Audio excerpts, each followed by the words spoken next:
School Board meeting, ISD 701.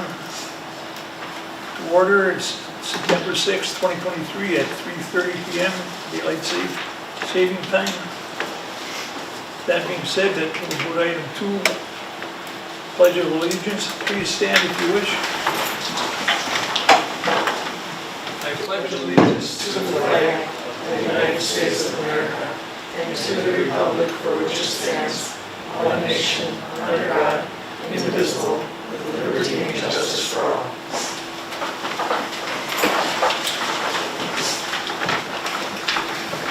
Thank you. I'd like to welcome everybody here.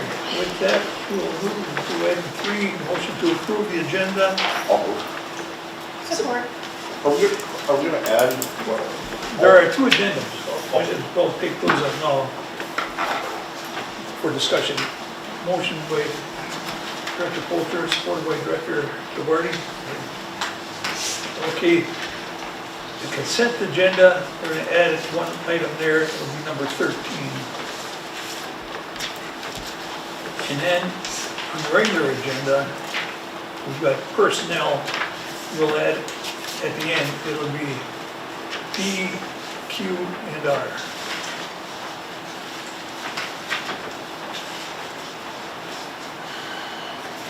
Okay, all in favor for the approval of the agenda, say aye. Aye. Opposed, same sign. Motion carried, thank you. With that, we'll move to the consent agenda. Support. Moved by Director Polter, supported by Director Duarte. Any discussion? Do we find out whether we can include all hires on the consent agenda or not? That's what we're doing. Yep, It's all sorts, no, no, not all of them. it is not. So I haven't gotten, Yeah.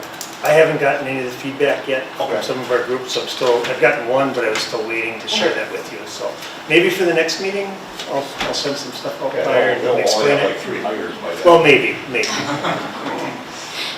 All in favor, say aye. Aye. Opposed, same sign. Motion carried, thank you. With that, we'll move to item 5, public comment. I see none, Mr. Chair. None there. With that, we'll move to item 6, personnel. Turn it over to Superintendent Rick. All right, thank you, Mr. Chair. You're welcome. Item A is a motion to approve the hiring of Brianna Allison as junior high 8th grade volleyball coach effective August 14th, 2023. Support. Moved by Director Polter, supported by Director McLaughlin. Any discussion? Hearing none, all in favor, say aye. Aye. Opposed, same sign. Motion carried, thank you. Item B is a motion to accept the resignation of Brianna Allison as a 7th grade volleyball co-coach effective August 1st, 2023.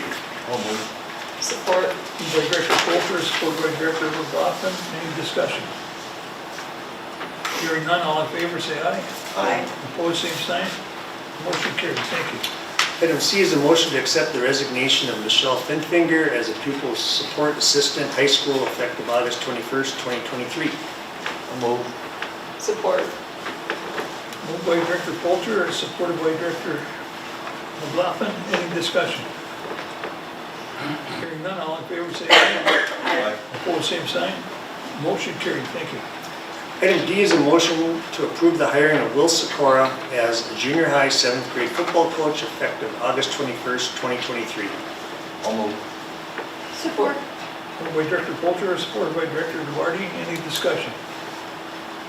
Hearing none, all in favor, say aye. Aye. Opposed, same sign. Motion carried, thank you. Item E is a motion to approve the hiring of Natalie Scourge to job number 60, pupil support assistant, 30 hours per week, Washington Early Learning Center, effective August 22nd, 2023. Chair will support. Just to break up the monotony. Okay. Any discussion? Hearing none, all in favor, say aye. Aye. Opposed, same sign. Motion carried, thank you. Item F is a motion to approve the hiring of Alyssa Grotberg to job number 60, pupil support assistant, 30 hours per week, Washington Early Learning Center, effective August 28th, 2023. Moved by Director Egan, supported by the chair. Any discussion? Hearing none, all in favor, say aye. Aye. Opposed, same sign. Motion carried. Thank you. Item G is a motion to approve the hiring of Allison Madranich to job number 60, pupil support assistant, 30 hours per week, Washington Elementary, effective August 28th, 2023. I'll move. Support. Moved by Director Polter, supported by Director Duarte. Any discussion? Hearing none, all in favor say aye. Opposed, same sign. Motion carried. Thank you. Item H is a motion to approve the hiring of Kayla Thompson to job number 60, pupil support assistant, 30 hours per week, Washington Elementary, effective August 28th, 2023. So moved. Support. Moved by Director McLaughlin, supported by Director Egan. Any discussion? Hearing none, all in favor say aye. Opposed, same sign. Motion carried. Thank you. Item I is a motion to approve the hiring of Sibley Henigman to job number 60, pupil support assistant, 30 hours per week, Greenhaven Elementary, effective August 28th, 2023. So moved. Support. Moved by Director Egan, supported by Director Polter. Any discussion? Hearing none, all in favor say aye. Opposed, same sign. Motion carried. Thank you. Item J is a motion to approve the hiring of Samantha Strub to job number 60, pupil support assistant, 30 hours per week, Greenhaven Elementary, effective August 28th, 2023. So moved. Support. Moved by Director McLaughlin, supported by Director Egan. Any discussion? Hearing none, all in favor say aye. Opposed, same sign. Motion carried. Thank you. Item K is a motion to approve the hiring of Cassandra Jesperson to job number 60, pupil support assistant, 30 hours per week, Lincoln Elementary, effective August 28th, 2023. So moved. Support. Moved by Director Duarte, supported by Director McLaughlin. Any discussion? Hearing none, all in favor say aye. Opposed, same sign. Motion carried. Thank you. Item L is a motion to approve the hiring of Harrison Renke to job number 60, pupil support assistant, 30 hours per week, Greenhaven Elementary, effective August 28th, 2023. So moved. Support. Moved by Director McLaughlin, supported by Director Egan. Any discussion? Hearing none, all in favor say aye. Opposed, same sign. Motion carried. Thank you. Item M is a motion to approve the hiring of Brittany Lindstrom as a JV girls soccer coach effective August 28th, 2023. I'll move. Support. Moved by Director Polter, supported by Director Egan. Any discussion? Hearing none, all in favor say aye. Opposed, same sign. Excuse me. Motion carried. Item N is a motion to approve the hiring of Alicia Yost to job number 60, pupil support assistant, 30 hours per week, high school, effective September 6th, 2023. So moved.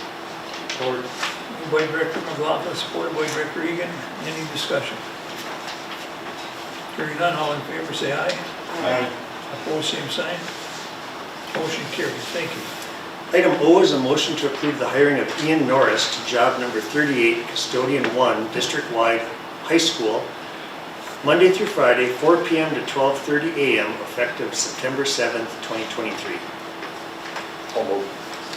Support. Moved by Director Polter, supported by Director McLaughlin. Any discussion? Hearing none, all in favor say aye. Opposed, same sign. Motion carried. Item P is a motion to approve the hiring of Kimber Carpenter to job number 60, pupil support assistant, 30 hours per week, Greenhaven Elementary, effective August 29th, 2023. So moved. Support. Moved by Director Egan, supported by Director Duarte. Any discussion? Hearing none, all in favor say aye. Opposed, same sign. Motion carried. Thank you. Item Q is a motion to approve the hiring of Haley Wilkerson to job number 60, pupil support assistant, 30 hours per week, high school, effective September 5th, 2023. So moved. Support. Moved by Director McLaughlin, supported by Director Egan. Any discussion? Hearing none, all in favor say aye. Opposed, same sign. Motion carried. Thank you. Item R is a motion to approve the hiring of Allie Sandberg as a 0.6 FTE early childhood teacher, Early Learning Center, effective September 6, 2023. This will be contingent upon receiving an out-of-field permission from Minnesota Pellsby Teacher Licensing. So moved. Support. Moved by Director McLaughlin, supported by Director Polter. Any discussion? Hearing none, all in favor say aye. Opposed, same sign. Motion carried, thank you. With that, we'll move to item 7, administrative reports. Anything from the directors? Chair, I just want to thank everybody. I stopped in on last Wednesday for the Career Academy's informational table. That was very helpful, and to all the folks involved in that, it was a good thing to have. And then I attended 7th grade orientation, and it was well attended, and it felt like there was lots of energy and excitement. And I think one thing I want the community to note is I was very impressed. Mr. Murfeld will be at Hibbing High School, and I didn't quite catch the room number, but from 7 to 8 in the morning. So it's a place for folks to come and study if they need to finish up some work, or also for homework helpers. So if anybody wants to go in the morning, it's a good opportunity. And then on Thursday, visited our 3 elementary schools, or the 2 elementary schools in the Lincoln. And I have to say, the buildings looked amazing. They are shiny, they are full of energy, there's lots of life. And so thank you to everybody that made that happen.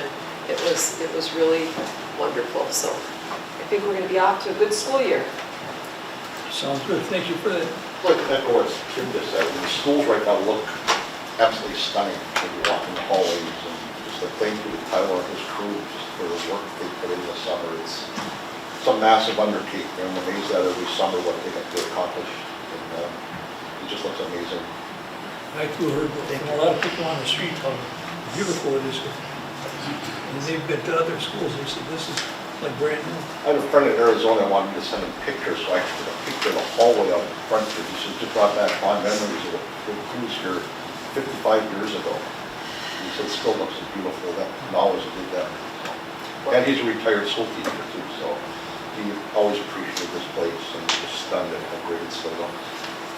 Well, just all the way the elementary schools are decorated and just so welcoming for so early in the summer. You can just tell that faculty and staff have put a lot into it. And Monday, when I went past every one of our buildings, there were cars there, so everybody was going way above and beyond.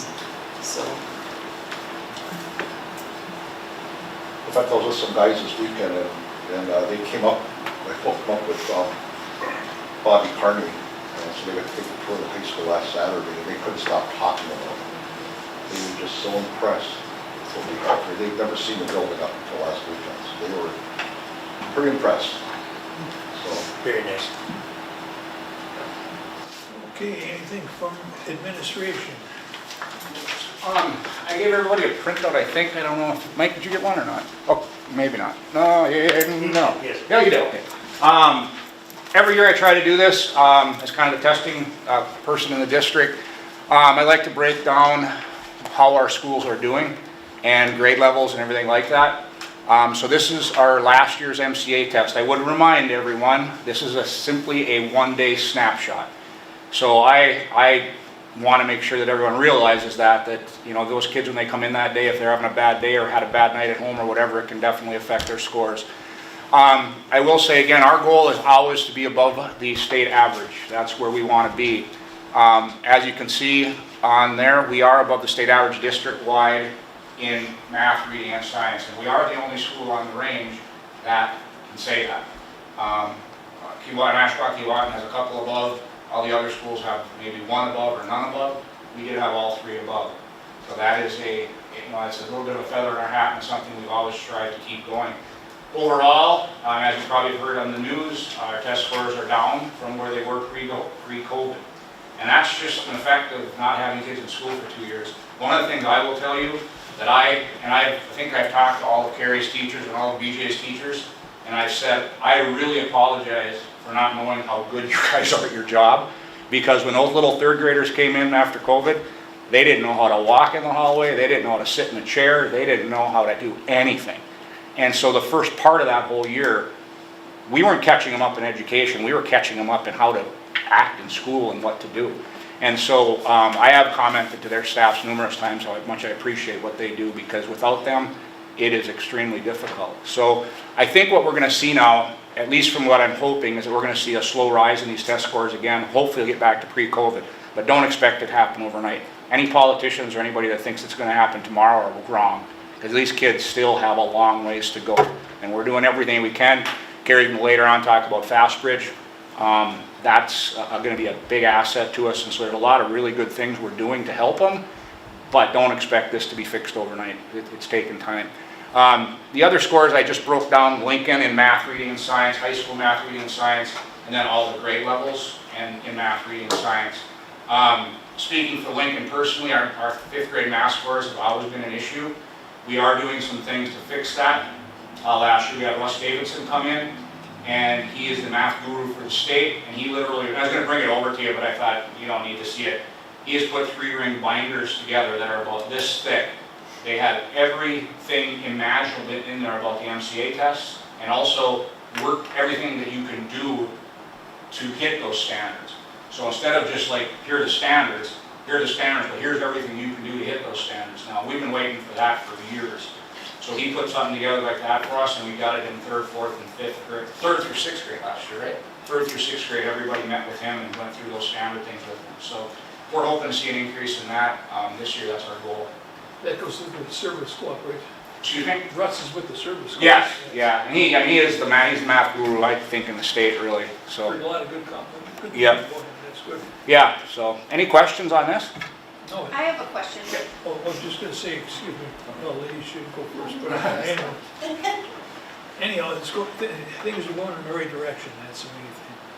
Yeah, I think we are. I mean, I think, you know, we're going to be talking a lot of curriculum, I think, down the road here too, and that's really important. And, you know, what we did to our teachers, just so you know, when these standards came out for the state of Minnesota, basically we told them, take your textbooks and throw them away and find out how to teach to the standards in a sense. That was difficult. That was really difficult. And the standards then started changing all the time. So now they got to go back and change everything. And now what we've done, I think more so, is we know the standards pretty well. Now we're giving them some tools to really help them teach that. And the textbooks and everything like that that we're going to be getting in the future are really more data oriented towards those standards. So they're literally making them that fit Minnesota state standards right now. So that'll help. That'll help. And it doesn't help when the target's moving all the time. It's, yeah. You know, like I said, I mean, you want, you know, we'd obviously love everybody to be at 60, 70, 80%, but it's going to just take time to get there. So, go ahead. So looking at these numbers, it appears maybe the 8th grade took the biggest hit, and all these, the math, the science, and the reading. Was there anything specific to that grade that maybe was anything additional to help them get caught up, or isn't there anything specific? You know, I couldn't really say. I know personally, when these kids from my school now, 5th grade is tough. 5th grade is like that year for some reason. They just go like this and say, okay, we're going to put in, they're doing things in 5th grade in math and science that we did, a lot of us did in 9th and 10th grade. And so I just think they've made these standards extremely difficult.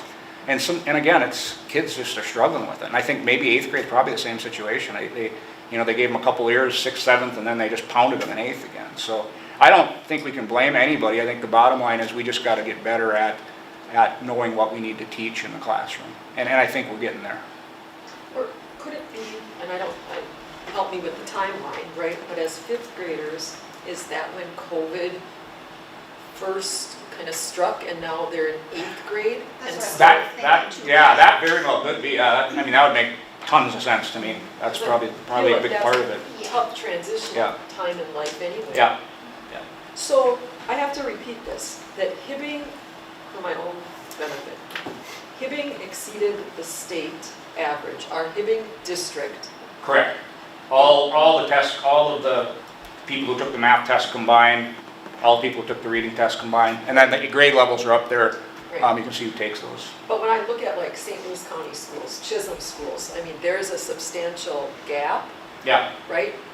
So one of the discussions I think we had at one of our last meetings was not all PSEO students take MCAs. So presumably, some of them are high-achieving students in our district, and they're not even included. Yeah, in and I'm not this. sure what percentage did or didn't take it. I don't have any clue on that one. They'd have to pull those numbers up, so. And that would be comparable to, for example, Rock Ridge, St. Louis County, Chisholm. Yeah. Those students, it would be optional whether Yeah. they took them or not. Yeah. And we do have people that opt out of these tests. I mean, we have, every grade level has one or two that might opt out. They just don't want their kids taking a test, and that's their prerogative, And so, like I said, Carrie will talk a lot about how the other side of this, that she's been a big help in getting to the district, that I think is gonna really help us, so I don't wanna take her thunder away from her. So besides our buildings looking really nice Yeah. and a lot of energy, we have a lot of good things going on. Yeah, I mean, again, I can only speak for Lincoln, but we have a group that Steenie's part of. It's our, what are we calling it, our restoration group in a sense? Brighten up the building. Brighten up the building group. And so they made just some our signs in our buildings, for some of them were like from 1973.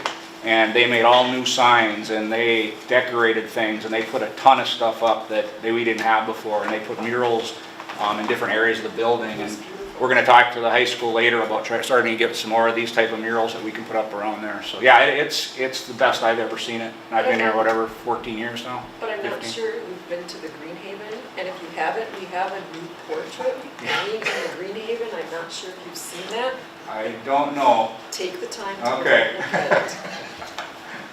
All right. Mr. Bestel, can I just say too, I sat through a real interesting webinar with a vendor the other day. And first of all, it's hard to talk about MCA scores as a school without kind of being on the defensive, like coming up with excuses like why we didn't do well, or, and I get that, I understand that. But this vendor, it was really interesting. I was hoping maybe, I don't mean to put Carrie on the spot, but when she speaks, because she's a little bit more of an expert at this than I am.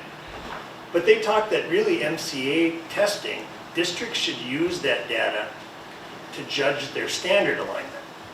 Not necessarily student achievement. Yeah. Student achievement might be another assessment, like our fast bridge or something else that we're doing. But it's really how well are we aligned to Minnesota state standards? So can we improve in that area? Absolutely. But that's like John had said, or Mr. Berklich had said, that's always a moving target. Yeah. They change on us yearly. Staff are coming in, they're doing work over the summer trying to prepare, but really we're always a little bit behind the 8 ball, it seems like. And I don't want to keep making excuses about our Yeah. performance, because we're doing really well. When we look at how kids perform on other standardized tests like ACTs or college admissions, we're doing very well. And I don't know how I can say that other than, I don't want to come off defensive, but Yeah. this should be more about how we align standards, and achievement really should be assessed in another format. And I think Mr. Aldrich has brought the idea, and I 100% agree with it, and I brought it to our teachers, that I'm not, the teachers used to get so stressed with MCAs. I mean, it was insane how stressed they got. They were just nuts. And we're like, no, stop. All right, we're doing testing now where we're testing more throughout the year for other things, and we're looking for improvement. Yeah, every kid's improving. I mean, I don't know what else you can ask for, and that's what Carrie will talk about again. So to us, that's where we've really focused it. And the MCAs, we just kind of one day, it's like, hey, it's MCA test day. And the kids are like, oh, okay, and it's no pressure anymore. So I just think it's a better way to do it. I think it's better for our kids. So, Statewide, just so you know, Mr. Beth, Yeah. so the board knows, statewide, superintendents are pretty fired up about MCA Yeah. and accountability. And we're lobbying to change this, that it shouldn't be a shaming thing. You shouldn't get your test results a week before you start school, right? I mean, you don't even have time No. to review them, let alone plan. Right. So I'll keep you updated, Yeah. but I think there's gonna be some hard lobbying to change. Yeah. There's not a lot you can do because this is a federal requirement, Right. but the state does have some leeway on how high they set the standards. And Minnesota, of course, chooses to set them higher than everyone else, which is great in philosophy, but not necessarily great in practice on this. So. Just 2 other quick things. First day went well. I only had a couple kids crying, 4 or 5 teachers maybe. That was good. And I did want to add too that we are up 29 kids at Lincoln this year. Wow. So we've lost, 22 dropped out or dropped somewhere else, they went somewhere else, and 51 came in. That's a lot, and so I do thank you guys for adding, we did add another teacher to our 3rd grade to keep those numbers at that 23, 24 number for students in a class.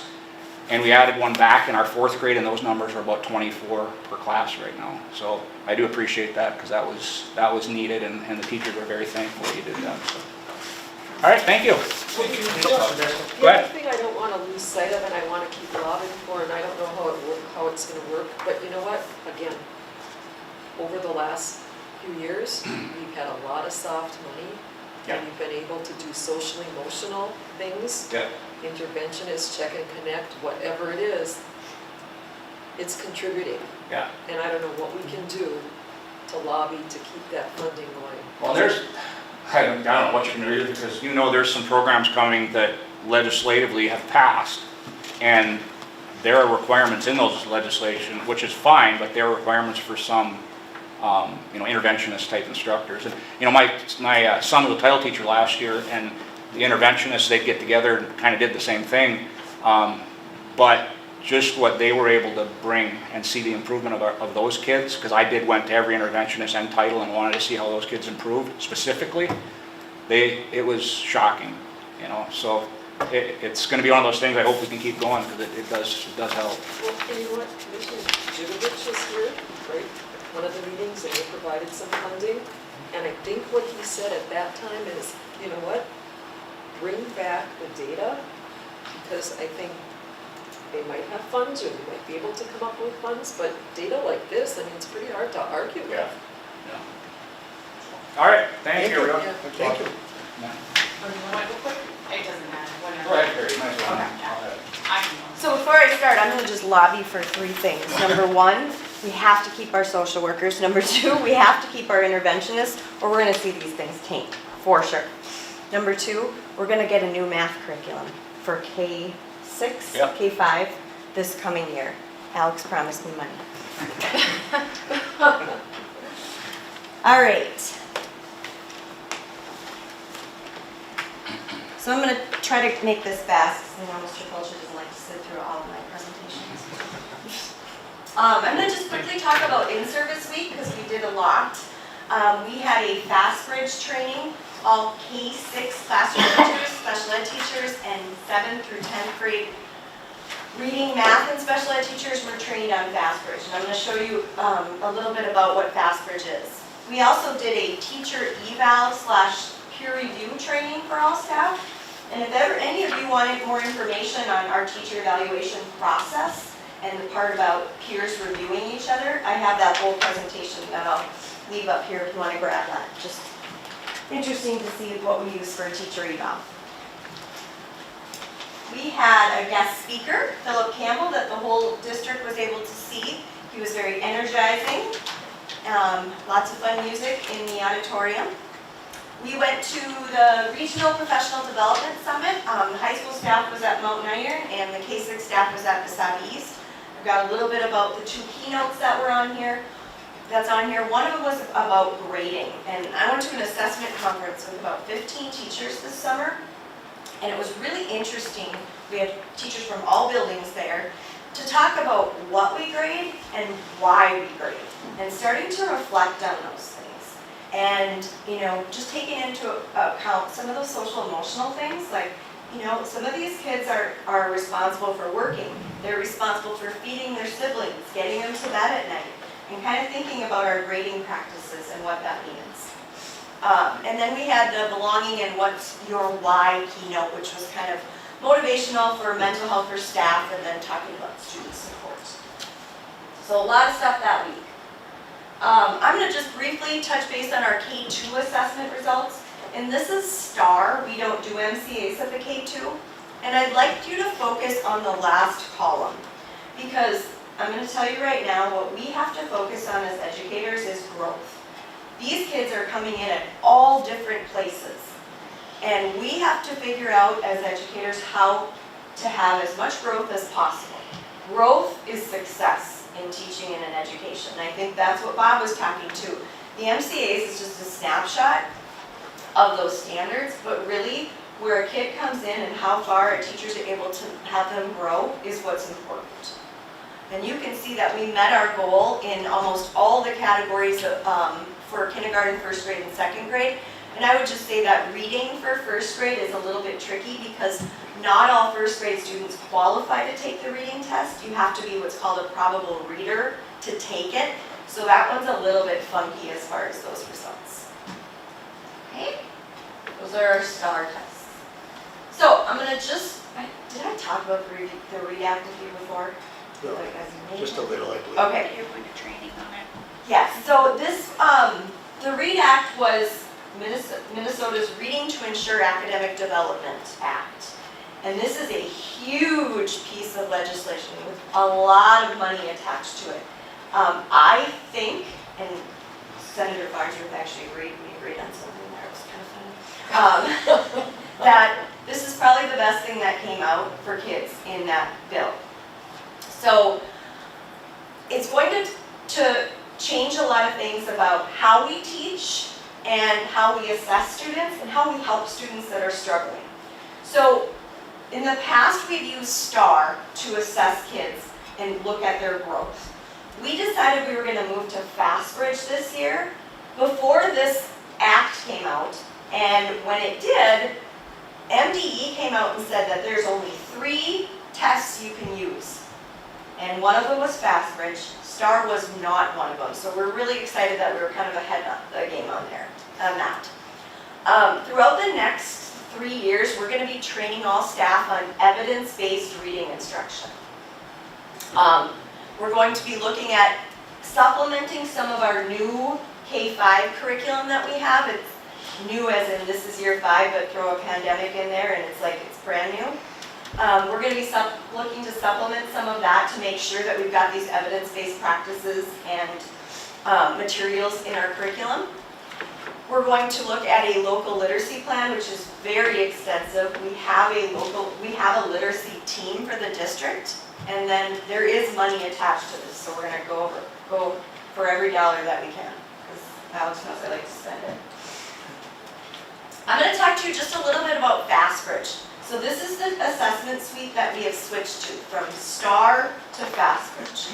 And again, this is one of the 3 approved testing suites that we can use to make sure we're in line with the READ Act. So this is just the reading suite. And there are different tests given at each grade level. Okay, so K1 teachers test on early reading. They're actually giving 4 subtests to their students in fall, winter, and spring. And it's interesting because with STAR, students would take a computer test and you really didn't know what they were asking. With this assessment suite, the K and 1 teachers are sitting down one-on-one and assessing kids on letter names, letter sounds, all those things that we have to assess them on already. It's just that this puts it all together and it packages things very nicely.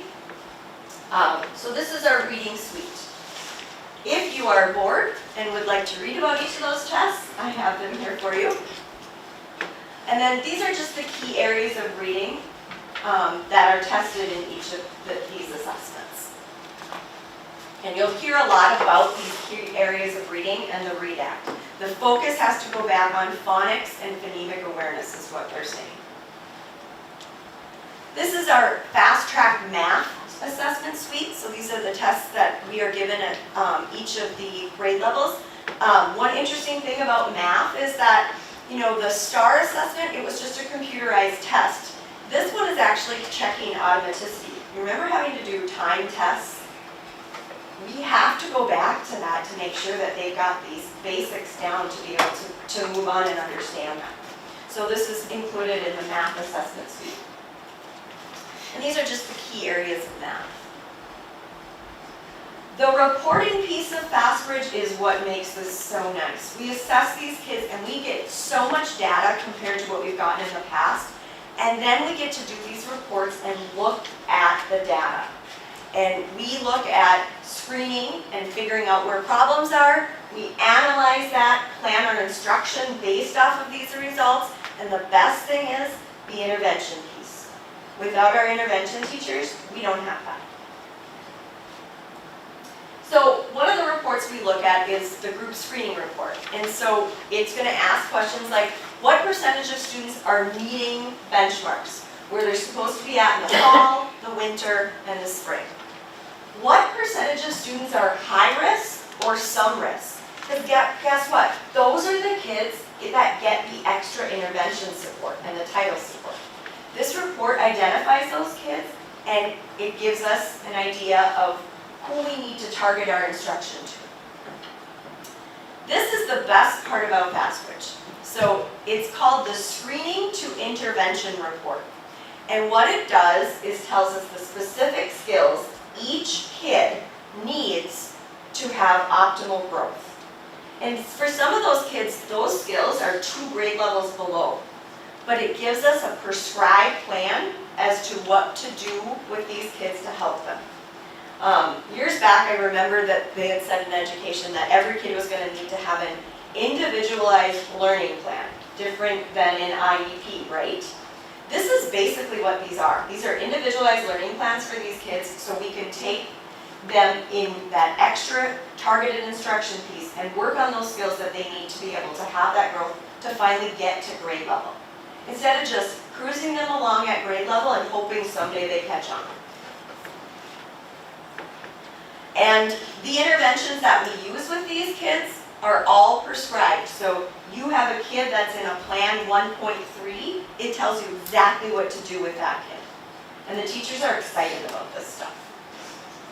Mrs. McDonald, can I just, Yeah. so that, and this is new to me too, but that must be awesome when you get a kid that comes in November and brand new to the classroom and just to have that data, that is, am I correct? Is Yes, and just to know where they're at. And we were using this with our title and intervention kids, but we've now trained all teachers on this.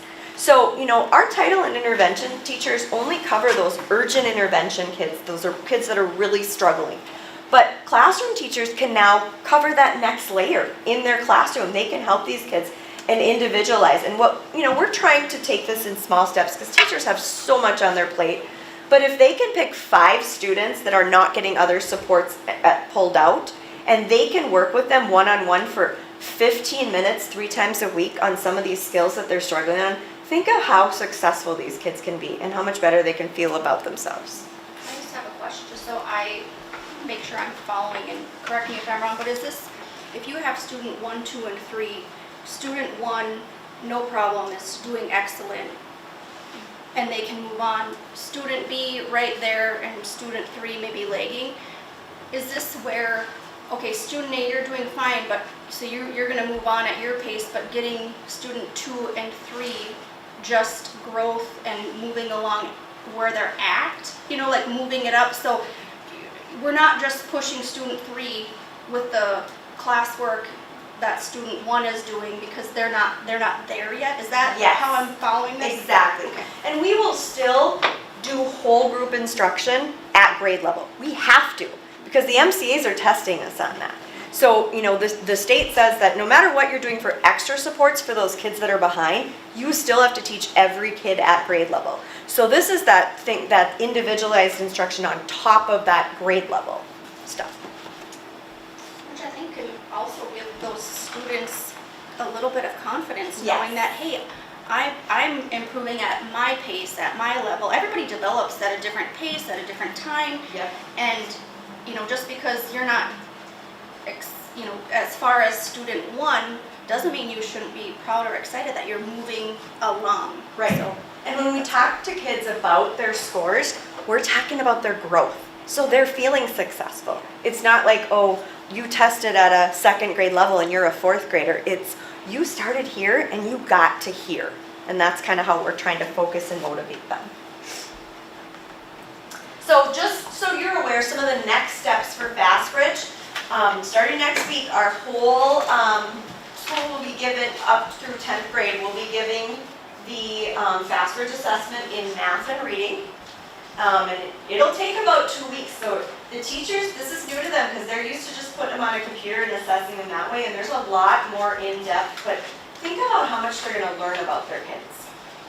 And then we'll take a look at the reports and we'll analyze that data. There's another piece to this Fast Bridge Assessment Suite that is super cool, and we have not done any training on it, but those kids that were struggling with behaviors, and there are a lot of them. The first day of kindergarten today. I'm gonna sleep good tonight. But this has actually behavior interventions, so like if you're gonna track behavior data and you're gonna input that, and it's gonna start to give you some suggestions for what to work with this child on with behaviors. So that'll be really nice for teachers and for our special ed staff as well. And then the progress monitoring. So we test kids 3 times a year, fall, winter, spring. For those kids that are in intervention and title, we're working on specific skills with them. We need to know if they're getting those skills, right? Because fall, winter, spring, they're being tested at grade level. But if we're working on skills that are below grade level for them, we need to know if they're getting them. So we do what's called progress monitoring in between, and typically that would be like every 2 weeks that our title and intervention staff, they assess those kids on that specific skill they're seeing, and if they're doing well and growing, then they can go on to the next skill. So they're not just stuck. So lots of exciting stuff there. I'm very passionate about this. We went to an ALICE training this summer, and there were about 15 of us maybe. Every building had admin and staff members there. It was 2 days of like 8 hours a day. It was awesome. You know, we've been working through our district crisis plan from COVID, I feel like, and we're constantly trying to assess where we're at, making sure we're using best practices. Well, lots of us never went through official training on this, and after going through this, I think, you know, Bob was there as well, we feel so much better about understanding this and being able to, so we were actually training the trainers, so we'll be able to train now our staff as a district and stuff on these best practices for safety.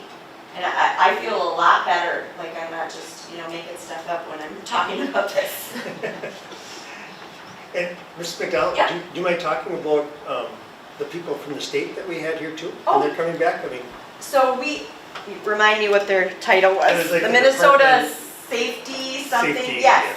So they met with our whole admin team as well, and they're kind of assessing our current plan. And what we're looking at, I think, is kind of trying to take the language.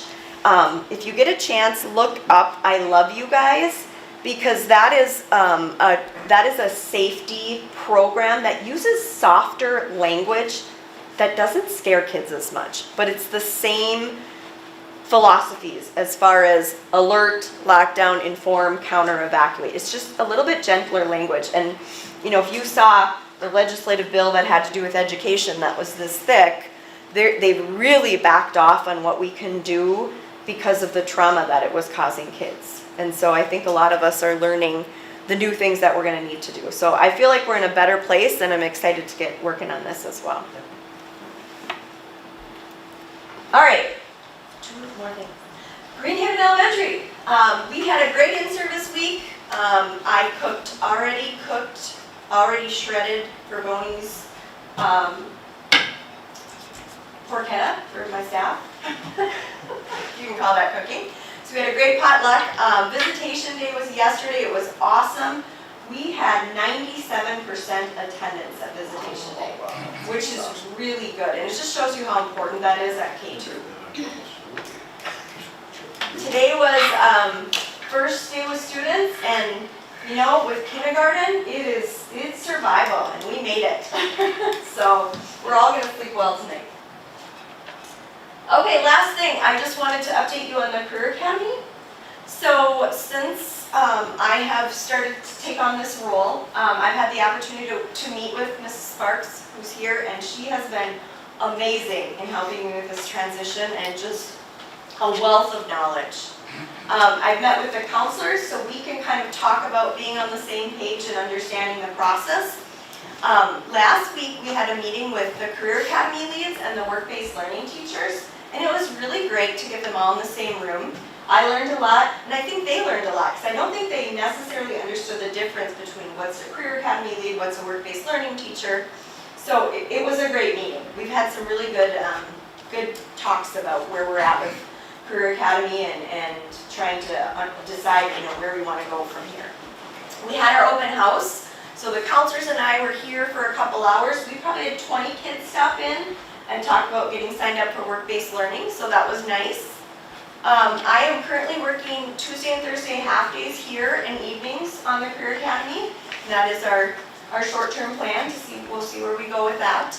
Right now, top priorities are connecting with kids that have signed up for work-based learning and connecting with community partners. So I'm getting to know people, and again, Mrs. Sparks has been awesome at connecting me with those people, and just, she's been an amazing help.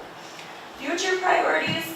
So I've got some big ideas. I would love to see us add a business academy.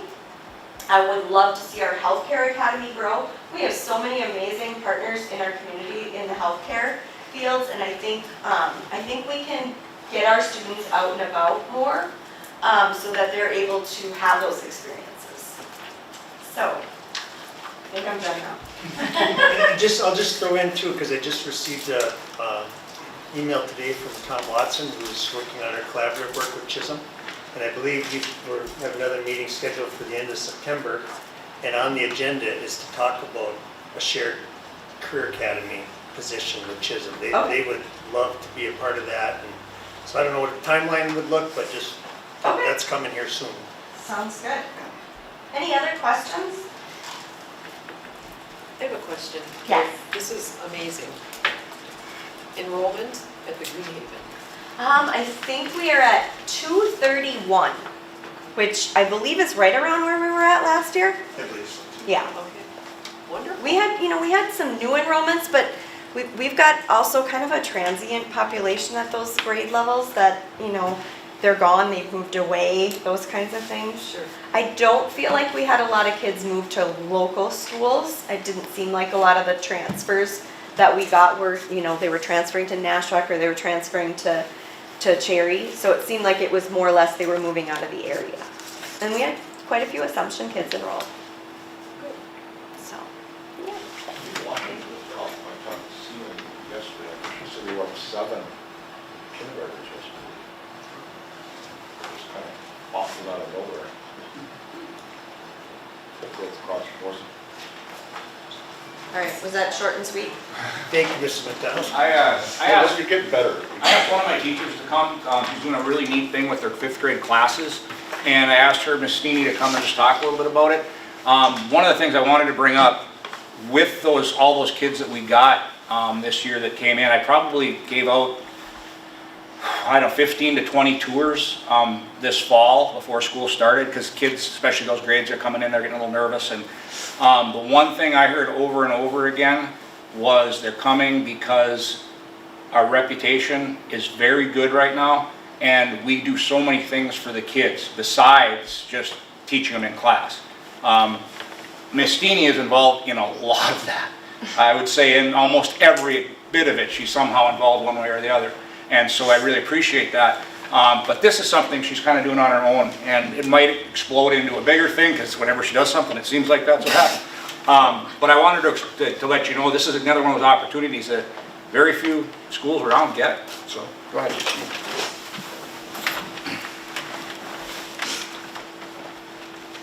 Well, as Mr. Bessel said, I am Miss Steeney. I think I know most of you, maybe not all of you, but I know most of you. I'm one of those few folks in the district that wears many different hats. I'm going to just tell you about some of the things that I do and where my passion lies, and how, aside from being a 5th grade teacher, I teach reading and social studies, not math, unfortunately. But I am doing the best that I can with my capabilities to offer additional opportunities to our students, 3 through 6, as well as specifically for my 5th grade team and 5th grade level. I'm a current LEGO robotics coach. I'm a math master coach. I'm also the aquatics coordinator for Hibbing Community Education. I am also the chair of the advisory board for Hibbing Community Education. I sit on our leadership team for the Lincoln. I am president of the Lincoln PTO. I also sit on Carrie's literacy team. I am one of the founders of our Brighten Up the Building committee. I'm also a member of the Girls Hoop Club. And my favorite is I'm a 5th grade teacher. So to say that I do a lot It's true. It really is. And I love it. I worked 3 years prior to coming to Hibbing. This is actually my 5th year now in Hibbing. I worked 3 years down in Southwest Minnesota, and coming to Hibbing has been an absolute dream. And I do have to thank my admin team, both Bob and Derek. I think every time I walk into his office, I say, okay, this is gonna be another idea. And I think every time he goes, whatever you gotta do to make it happen, let me know how I can help. They have been phenomenal. I couldn't do what I do if they didn't give the permission to do that. So I'm coming to you today because I have been following this conservation center for the last couple of years. It is the Long Lake Conservation Center in Palisade, Minnesota. There is a current bill out there right now that is titled Outdoor Schools for All of Minnesota. That bill will hit legislation this upcoming May. That bill will be looking for funding for all of grades 4 through 8. Any student, public or private, in the state of Minnesota would be able to participate in for free an accredited outdoor school. After following them for a number of years, I finally kind of bit the bullet and I'm like, okay, we're gonna try this year. So through many different scholarships and grants, my class, as well as my switch class, so there'll be about 60 kids that are going to get the opportunity to go on a 3-day, 2-night, overnight trip to the Long Lake Conservation Center in Palisade. It's not mandatory. It is certainly an optional thing. The original cost for this is about $150. Through our scholarships and grants, I have worked it down to about $38. I will also be asking our PTO to kind of help chip in because this is kind of a once-in-a-lifetime opportunity for some of these kids. Hopefully that legislation passes here in May and it would be free for our kids going forward. Some of the things that these kids are going to get to do while they are out for 3 days from school is they are going to become engineers and they are going to build survival shelters. They're going to be put into the woods and they are going to be shown here's what nature looks like. How can you survive? And they literally have to design and then build their shelters based on what there is in nature. They will be participating in Ojibwe lessons and night hikes. One of their classes is going to be lake bottom organisms, where they become limnologists and they will take samples from their bog.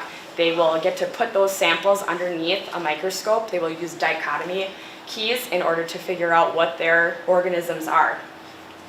They will get to be ecologists and go on bog treks, astronomers. They'll study constellations and stars and the moon cycles.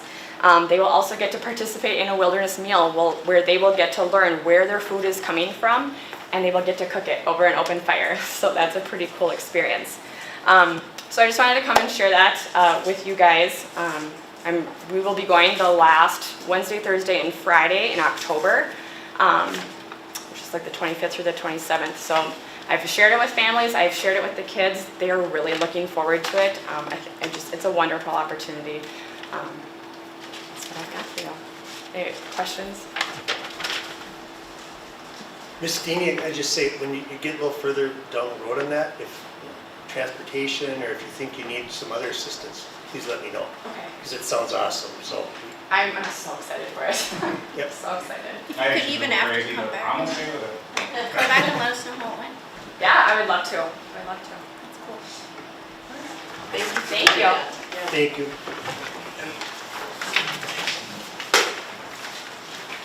I'll be short and sweet. I don't have a big presentation like the others. Principal Sikora asked me to sub in for her last minute because something came up. But we kicked off the first day of school today. It was awesome. This morning we had all the students in the auditorium. We had the mascot there. We had the marching band on stage, and we had WDIO was there. So they're going to be running a little snippet of that tonight at 5 and as well at 10 o'clock. So tune in for that. And then following that, students went back to their regular schedules, and our tech department was slinging iPads left and right. Almost 1,100 iPads they dished out today. So props to them.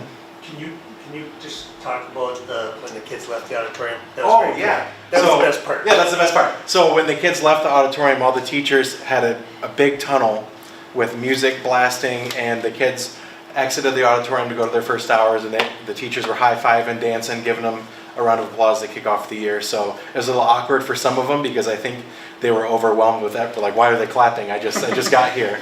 But to kick off with this positivity and showing to the kids that we care about them and we're here for them, I think it was just amazing. What I thought was really cool, I was watching Mrs. Sikora, and they're 7th, 8th, 9th grade boys, got their hands in their pockets, right? And they're coming out, they're looking a little intimidated. And she's got her hand up and she's like, "Ray, give me a high five." And then as soon as their hand kind of came out of their pockets, I watched them walk down, they high-fived everybody on the way down. It was just instilling that excitement, and it's okay to have a little fun. Right. But I felt for the teachers, because there's nothing worse than getting kids really wound up and excited. Oh, yeah. And then trying to pull them back in and teach something in the first hour, but it was really cool. Yeah, it was a fun morning, and I think the pictures are going to be posted to our Go Hibbing on Facebook, so you can see some of the pictures from this morning, and then if you can't, tune into the WDIO. So that was this morning, and then again, big shout out to the tech department for getting all those iPads out, and our custodians too. I'm sure you guys probably heard on the walkie-talkies, high school custodian, because if there's issues with lockers, the high school custodians rush in and help them. Sometimes the spring's loose, sometimes it needs a touch of oil. So they've been huge, just a huge help in the building. Counselors have been busy. I mean, it looks like Valley Fair in the student services office. We have a line of kids, except for a fun ride. It's just changing their schedule or adding a class. So it's not as exciting, but the counselors have been hard at work. And we didn't do pre-shredded porchetta. We actually cooked brats and everything for all the staff at our barbecue, cheesy potatoes and homemade barbecue beans for all of our staff members for our kickoff back to school barbecue. And a lot of teachers came up to Principal Sikora, myself, and said, this is the second year in a row that you guys have done this barbecue, so now it's a tradition.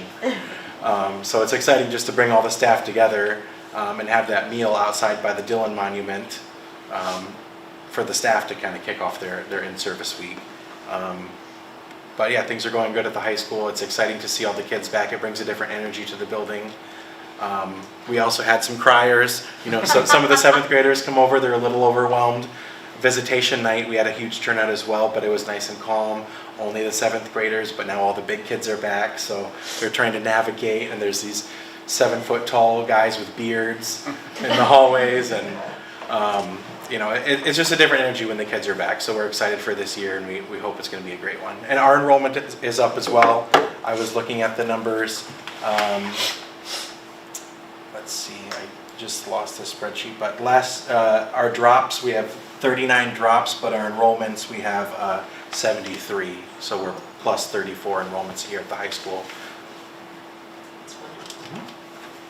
You know what, and I'm just going to add, the night of orientation, 7th grade orientation, when you talk about now the big kids in the hall, it was so nice to see some of the older kids, and I don't know if it was all just student council or if there were other students, but pink shirts. Yeah, it was our pink student shirts council yesterday member.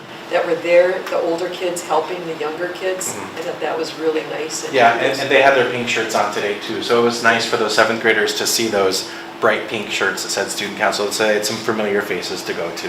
Right. Thank you. Very good, thank you. Hearing nothing else, we'll move to item C, committee reports. Nothing there, we'll go to item 8, administrative business. Turn it over to Sir Al. Thank you, Mr. Chair. You're welcome. Item A is a motion to approve the teacher on special assignment agreement between ISD number 701 and Emily Rudolph for 2023-2024 school year. Support. Moved by Director Polter, supported by Director McLaughlin. Any discussion? Hearing none, all in favor say aye. Aye. Opposed, same sign. Motion carried. Thank you. Item B is a motion to approve policy number 505, student discipline and appendix A, ISD number 701, Hibbing School District Discipline Compliant. Support. Moved by Director DeWarty, supported by Director McLaughlin. Any discussion? Hearing none, all in favor say aye. Aye. Opposed, same sign.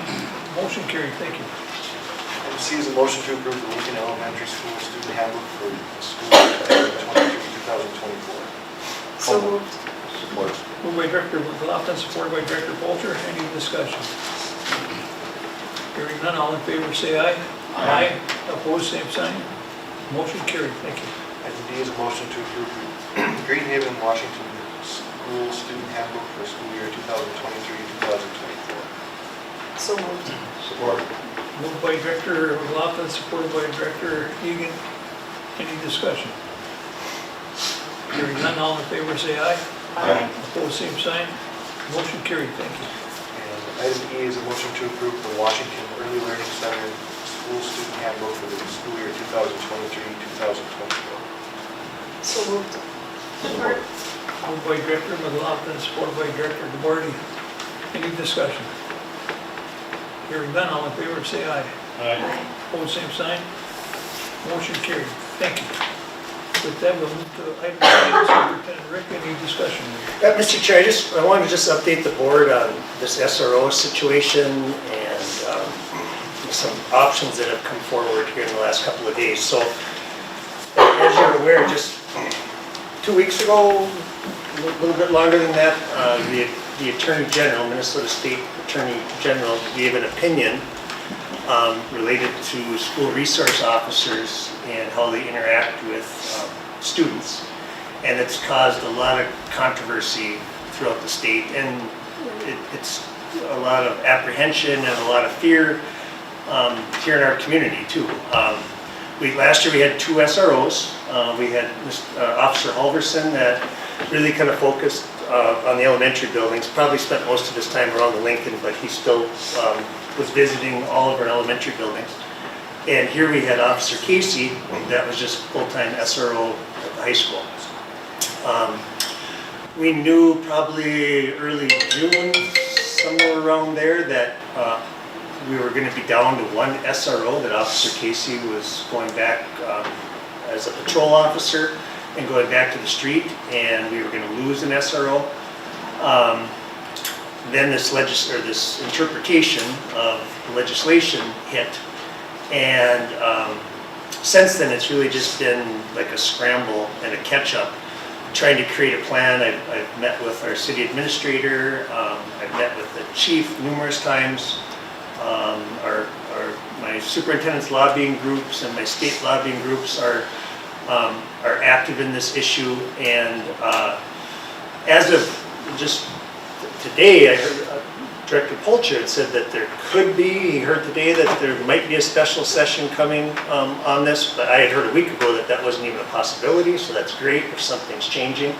But it probably won't fix our situation, because Chief Esty has had an open posting for a police officer for 6 months with no applicants.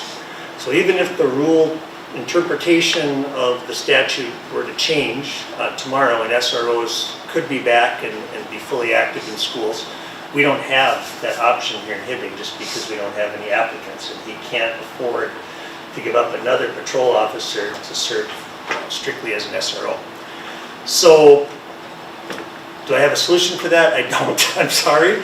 It's a We terrible. still have constant contact with them. We do. Really, and we're close to the police and sheriff's stations, so it's not like, and there's a work in progress with the government, so it's not like we're in any kind of. And I should say exactly where we're at this year. Let me say that also. So, Officer Halverson is returning as a school resource officer. He's not going to be very active in the high school just because of the concern. Some of the behaviors here are a little more escalated, and it requires sometimes an officer to actually put hands on a student, and that's not an option for him. There's civil liability under this interpretation, criminal liability. So he's still here. He's a full-time SRO, but he'll be focusing mainly on the DARE program and doing safety checks like he's done in the last year throughout the district. Chief Esty is going to free up a patrol officer in the mornings, at lunchtime, and in the afternoon at the high school. But that's really dependent upon what's going on in town at that time. If they have typically have three squad patrol officers on a day shift, and if they all get called, let's say to Walmart for some kind of altercation, or if they get called someplace else, we might not have that service. But he said when it's available, he'll make sure that someone's here at the high school each morning, lunch, and afternoon. So then with that, I set it in front of you, I received a proposal from Paul Girardi, who is a Hibbing resident, and has a private security company that he owns. And he did put a proposal together. This proposal doesn't include the dollar amount, but it was in a separate email, it was about $41 an hour for this officer. The person that he has in mind that would serve in this role, if we were interested, is a former retired police officer from Chisholm, who I know personally, is a good police officer. I'd worked with him when I worked over there, good guy. It brings up some other questions and concerns for me. If an SRO has limited capabilities on what they can do with students, I'm assuming that a private security officer is going to have similar restrictions. That isn't something I really dug into too far yet. The other thing is the cost. $41 an hour, 8 hours a day, 181 days, it's about $60,000. We currently pay, or we were currently paying $60,000, $30,000 a piece for 2 SROs. So the city attorney is working to amend that agreement now, and I'll bring that to you soon when it's ready. But we're only going to be paying for 1, so that does free up some dollars. But again, it's and I haven't talked to Mr. Girardi. Does he consider this a full-time position if this person is here from 7 in the morning till 4 in the afternoon, or do they maybe have stops other places in town and they hit us at the prime time? I haven't really addressed that yet, but it's an option for us that I wanted to share with you. I think the special session, if that's true, I'll have to watch the news tonight. That might solve our SRO problem, but it isn't going to solve the personnel problem because the city doesn't have somebody for us, regardless. There are other agencies like Pinkerton and National Steel HIBTAC has one. They can be contacted because they make runs also. So we should look into that. The only thing that is unique about Empire and Mr. Girardi is they are all retired police officers, where some of those security personnel at the mines and the Pinkerton type people don't necessarily have to be police officers. But that's a... They're security officers, they're trained. So They are.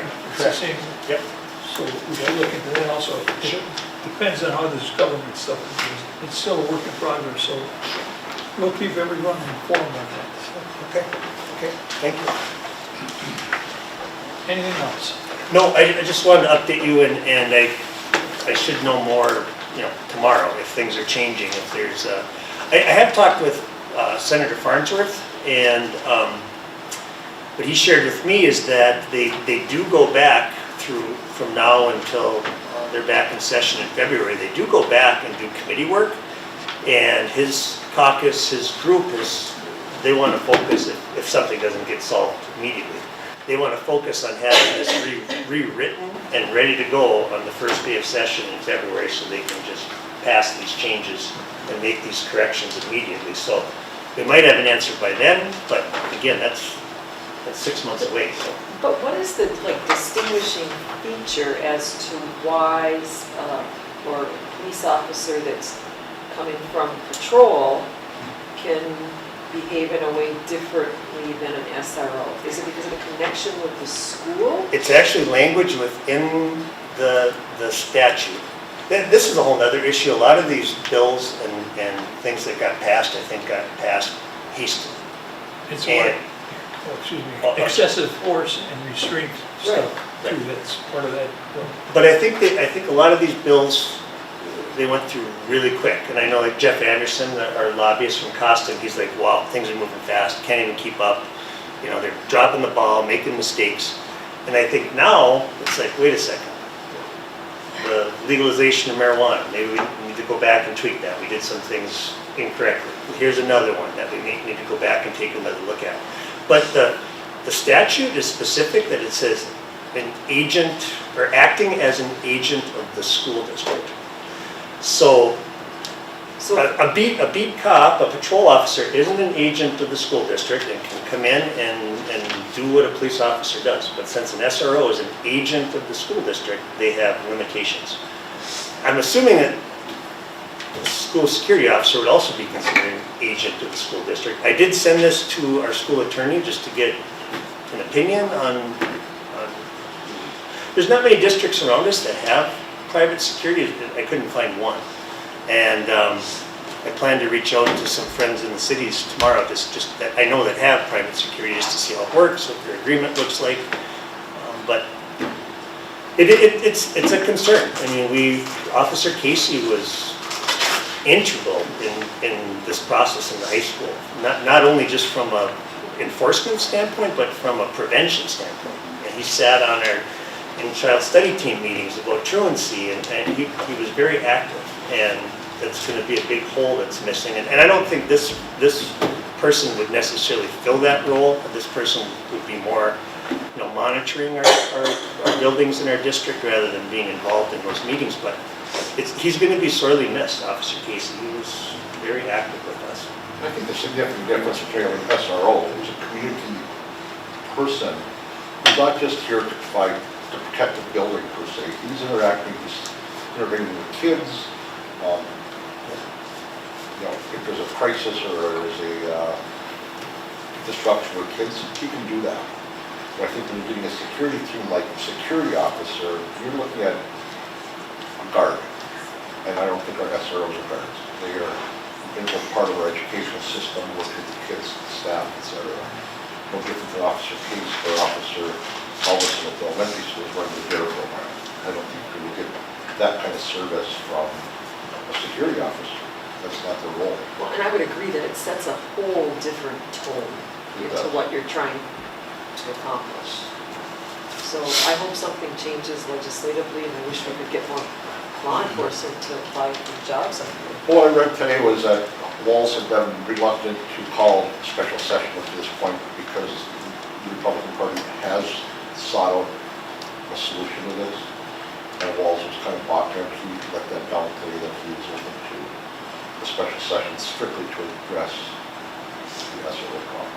A lot of districts around the state have already dropped it, just because of that. It's not not the schools, but it's the law enforcement agencies, including St. Louis County, get pulled out just because of the risk that it's putting their officers in. So is St. Louis County, like the sheriffs, are they strapped and have a hard time getting people as well? Because St. Louis County Schools use St. Louis County Sheriffs as their SROs. So Right. when I spoke with Reggie Ingebretson, she's lost all of her, they pulled them off.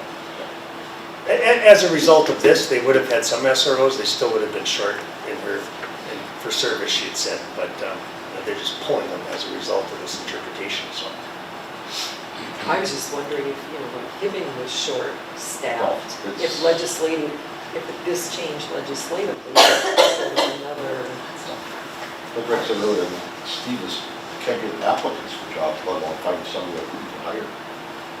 It's tough everywhere in law enforcement right now. National Guard, National Guard? never know. I mean, we want our staff in schools and our students to be safe and having that support. And Yep. I mean, I know that this was a conversation that I had with Mr. Aldrich. I mean, we don't want to We don't leave want that nothing. open. We don't want, we've got to. Gotta have something. Yeah. Well, playing the devil's advocate, we're in a spot right now, if something happens, we're in trouble. I mean, really, we are. I mean, granted, you can call the police, but by the time they get here, the incident's gonna be over. They're close to But be. that can happen anywhere. I understand that, You but can't stop it all. until we do something to find, something, Well, we got the doors locked, so we gotta deem it this. Well, and that's a whole nother conversation, I guess, too. I mean, we do have high needs within our district, especially at the high school. And we have 2 administrators that are pretty strapped.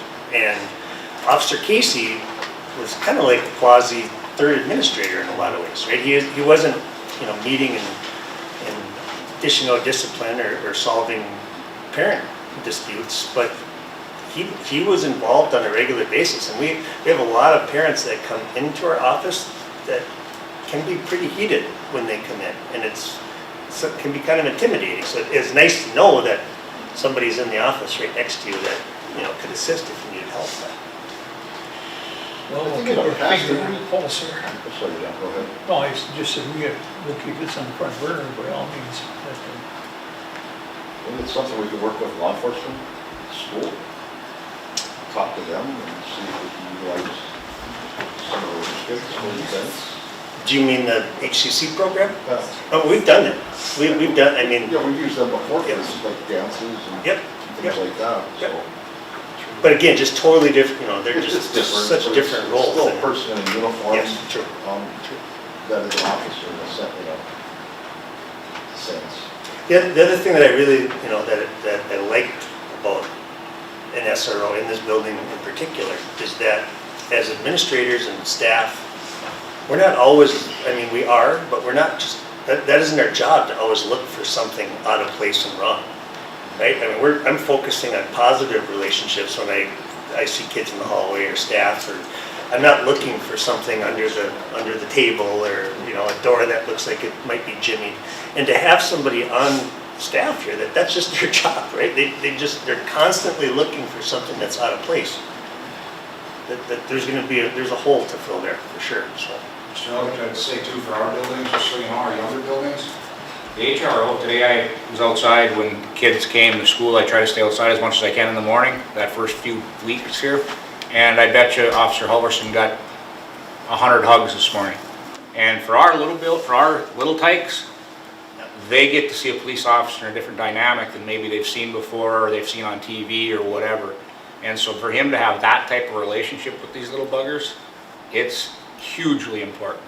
So it changes a lot of those kids' perspective on everything. So, it's different, and I agree with you up here, it's a little different animal, but having him around is, I think, exceedingly important in the elementary schools too.